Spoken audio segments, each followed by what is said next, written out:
Good afternoon guys. Andito na naman tayo sa serye kung saan nagpupuno tayo ng tubig sa lutuan. Okay. So magpapakulo tayo ng tubig para sa macaroni pasta. Ayan. Siyempre, pag niluluto ka ng macaroni, lalagyan mo ng mantika yung tubig. Ayan. Palutangin nyo lang dyan. At saka ng asin. Wala kaming rock salt kaya ayang iodized salt lang yung gamit ko. Ayan, pitik-pitik lang ng kamay. Ayan. Okay, and next, habang hinihintay natin kumulo yung tubig, i-prepare ko yung ibang ingredients. Ayan yung today's mixed fruit. I-drain ko muna yung juice niya. Hindi natin kailangan yun. At saka hindi ko nire-recommend na gawing juice or na palamig or inumin yun kasi diba dilata yan. So may preservatives. Baka makasama lang sa katawan natin yun lang.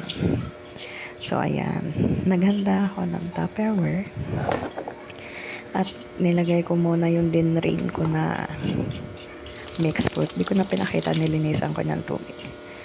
Okay, yan. Kumukulo na yung tubig. Ilalagay ko na yung macaroni pasta. Tsaka syempre, pagkalagay nyo, hahalu-haluin nyo din yan kahit pa paano. Para at least lumubog siya ng gusto dun sa tubig. Yan. Hihintay na naman natin yan, kumulo. Okay, habang waiting ulit, i-continue ko na yung ibang ingredients. Ayan yung milky white ng cheesy. White cheese yan or parang lasang cream cheese din. Ayan, imbis na all-purpose flour yung ginamit ko, ayan na lang ginamit ko. Minatira namang, actually palaman yan, wala namang tinapay. Kaya ginamit ko na lang dyan sa macaroni fruit salad. And then, pagkatapos, ilagay din natin itong real mayonnaise ng Lady's Choice. Since bata ako, favorite kong brand ng mayonnaise yan.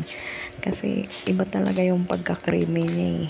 Basta yung, kahit yan lang yung palaman mo sa pandesal, masarap na, diba? Yan. Pagkatapos ay ang ine-next natin gawin is ano pa nga ba kung hindi ang haluin yung mga ingredients. So ayan, actually natagalan na kung makuha yung panghalo. Sinugasan ko pa. Ayan, and then isunod natin yung Alaska condense. Syempre para, di ba, macaroni salad is naghahalo or nagtatalo yung lasa ng tamis at alat. Ayan, paghahaluin lang natin guys. Ayan, dapat simutin natin kasi sayang naman yung gatas. O diba, yan, wala nang laman. Okay. So, hahaluin ko na lang din siya ulit hanggang sa mag-blend na or maghalo na yung lahat ng ingredients niya. Kasi para pantay-pantay, nakamix na yung white cheese, mayonnaise, at saka yung gatas natin.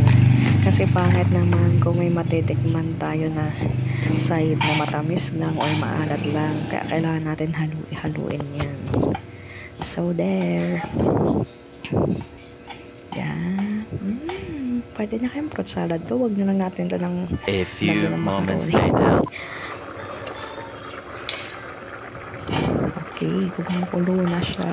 So, pwede na natin siyang ihaon sa kahirapan ulit. Ayan. Pinatay ko na yan. Tapos, i-drain lang natin siya. Tapos, pagka-drain natin, ayan, nilagyan ko yan ng cold water para ma-stop na yung cooking processing time niya. Ha? Tama ba? Basta matigil siya sa pagluto kasi the more na mainit pa yung tubig, diba, na naluluto pa yung noodles or pasta. So, ayan, nahaluin mo lang siya. Ganyan siya. After nun, ilalagay muna natin yan sa ref para masarap siyang kainin mamaya. So, eto lang natatapos yung aking vlog for today. So, see you next time, guys. Bye-bye, guys. Diba? Abangan nyo yung susunod kong vlog. Ano kaya ang maluto ko next time? So far, pwede na ito sa ngayon. Okay.